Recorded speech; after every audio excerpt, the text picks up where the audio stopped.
मला एक प्रश्न कधी कधी मनाला पडतो, भारत स्वतंत्र झाल्याच्या अगोदरपासून माझा शेतकरी वर्ग अजून कधी सुखी झाला नाही. याचं कारण काय आहे माहिती आहे का? तुम्ही जर सुशिक्षित झालात, तुम्ही जर पैशावाले झाले, तुमच्याकडे जर गाड्या घोड्या आल्या, तर पुढाऱ्याच्या मागे फिरायला लोक राहणार नाही, म्हणून तुम्हाला लोक कधीच मोठं होऊ देणार नाही, तुम्हाला असंच राहू देणार आहे. सरकार कोणताही असो, तुम्ही ऐसे ही रहना, आगे जाना नाही. पाऊस जरी चांगला असला तर भावानं तुम्हाला मारतील. ज्या वर्षी भाव चांगला आहे त्या दिवशी तुम्हाला पावसानं मारतील. म्हणजे कुणी कोण फक्त पतन करणार माझ्या शेतकऱ्याचं. तरुणांना माझी विनंती आहे, संतावरी ओजी ऐसी कळवळ्याची जाती करीला भावी न प्रीती. शांत बसा कृपया. पाठीमागं जेवढे मंडळी बसलेले त्यांना माझी विनंती, बसा ना. अजून 10:30 झाले, तुम्ही कुठं पळायला लागले? काय गडबडे लोक आहे, जाऊ द्या. बसा, खाली बसा. 8 महिने दम मारले तुम्ही. बस ना ताई, बस ना. अभंगाचा सरळ भाव मी तुमच्या समोर ठेवला. आता राहिलेले 2 चरण पाहू कधीतरी. मला आनंद या गोष्टीचा आहे महाराज की मी सप्त्याला ज्यावेळेस आत आलो ह्या धर्ममंडपामध्ये, मला आनंद याचा वाटला की मंडपामध्ये वयोवृद्ध लोकांपेक्षा तरुणांची संख्या जास्त आहे महाराज. खरं सांगतो. आणि आज तरुणांची गरज आहे महाराज. मी दररोजच्या कीर्तनाच्या माध्यमातून सांगतो, राजकारण असो, धर्मकारण असो, परमार्थ असो, कोणताही विषय असो, त्यामध्ये राजकीय तरुणांची संख्या जास्त. याचं कारण तरुणांच्या हातात आपल्याला या देशाचं भविष्य द्यायचंय महाराज. काय द्यायचंय? भविष्य द्यायचं. तरुणांना माझे हात जोडून विनंती, मुलांनो तुम्ही बहुसंख्येनं कीर्तनाला उपस्थित आहात महाराज. आणि आनंद याचा वाटतो, कीर्तनकारही तरुण आहे, पखवाजाही तरुण आहे, आमचे गायक सुद्धा तरुण आहे, माईक सिस्टीमवाले सुद्धा तरुणच आहे, आणि कथाकार सुद्धा.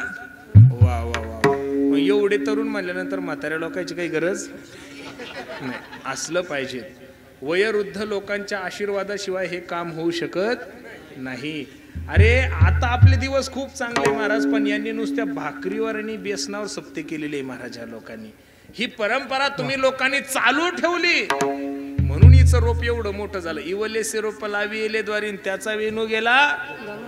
तुम्ही लोक होते म्हणून ह्या झाडाचं एवढं मोठं रूप झालंय महाराज. म्हणून तरुणांना माझे हात जोडून विनंती, दादा आपण ज्या देशामध्ये वावरतो, ज्या धर्मामध्ये वावरतो, त्याचा स्वाभिमान बाळगा.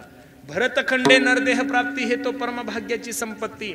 भारतासारख्या पवित्र देशामध्ये तुमचा जन्म झालाय महाराज.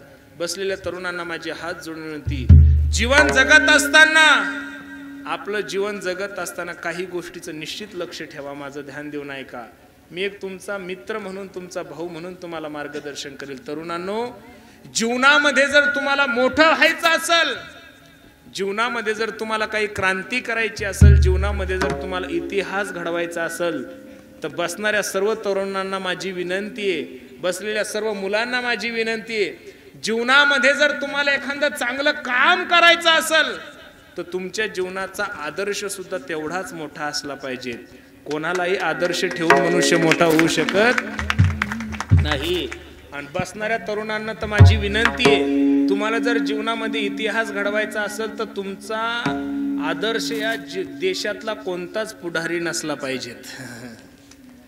जर तुम्हाला जीवनामध्ये कार्य चांगलं करायचं असेल तर तुमच्या जीवनाचे आदर्श फक्त आणि फक्त छत्रपती शिवाजी महाराजच असले पाहिजेत. तुमच्या जीवनाचे आदर्श फक्त संभाजी महाराजच असले पाहिजेत महाराज. तुमच्या जीवनाचे आदर्श फक्त भगतसिंग, राजगुरू, सुखदेव हेच असले पाहिजेत. दलिंदर पुढाऱ्यांचे आदर्श ठेवून जीवनामध्ये मनुष्य मोठा होऊ शकत. ज्यांनी देश खाल्ला ते तुमचा काय विकास करणार आहे महाराज? मला एक प्रश्न कधी कधी मनाला पडतो, भारत स्वतंत्र झाल्याच्या अगोदरपासून माझा शेतकरी वर्ग अजून कधी सुखी झाला नाही. याचं कारण काय आहे माहिती आहे का? तुम्ही जर सुशिक्षित झालात, तुम्ही जर पैशावाले झाले, तुमच्याकडे जर गाड्या घोड्या आल्या, तर पुढाऱ्याच्या मागे फिरायला लोक राहणार नाही, म्हणून तुम्हाला लोक कधीच मोठं होऊ देणार नाही, तुम्हाला असंच राहू देणार आहे.